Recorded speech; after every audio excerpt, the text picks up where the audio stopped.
Hello বন্ধুরা, আজ আমি তোমাদের সাথে একটা মজার চিকেন রেসিপি শেয়ার করব, যেটা আমি আমার হাজব্যান্ডের কাছ থেকে শিখেছিলাম আজ থেকে প্রায় 25 বছর আগে। আজ হুট করে সেই রেসিপিটার কথা মনে পড়ে গেল, আর আমি রান্নাও করলাম। তাই ভাবলাম তোমাদের সাথে যদি একটু শেয়ার করি তাহলে মন্দ হয় না। তো প্রথমে কড়াইতে বেশ খানিকটা সাদা তেল দিয়ে তাতে অল্প একটু লবণ দিয়ে দেব, যাতে মাংসটা ভাজার সময় তেল ছিটে না আসে। এবার একে একে আগে থেকে লেবু আর লবণ দিয়ে ম্যারিনেট করে রাখা মাংসগুলোকে তেলে ছেড়ে দেব, আর বেশ লালচে লালচে করে ভেজে তুলে নেব। আমি যেহেতু আগে থেকে বেরেস্তাটা করতে ভুলে গিয়েছিলাম, তাই এই মাংস ভাজা তেলেই পেঁয়াজগুলো দিয়ে বেরেস্তা করে নেব। তোমরা চাইলে বেরেস্তাটা আগেও করে নিতে পারো। এবার ওই তেলেই 3 টুকরো দারচিনি আর 2টো আস্ত এলাচ দিয়ে দেব, এবং ওর মধ্যে কেটে রাখা 2টো পেঁয়াজ কুচি দিয়ে দেবো। পেঁয়াজটা বেশ খানিকক্ষণ নাড়াচাড়া করে লাল লাল হয়ে যাওয়া পর্যন্ত নাড়তে থাকবো। তারপর বেটে রাখা মশলাগুলোও ওতে অ্যাড করে দেব।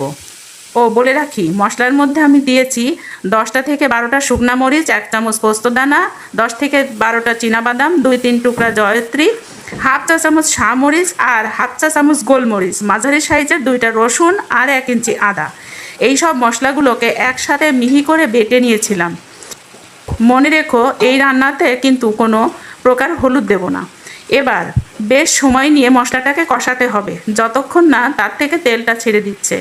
তারপরে ভেজে রাখা মাংসগুলোকে মশলার মধ্যে দিয়ে তাতে স্বাদ মতো লবণ দিয়ে আরেকটু কষিয়ে নিয়ে 1 বাটি পরিমাণ জল আর 1 বাটি পরিমাণ দুধ দিয়ে দেব।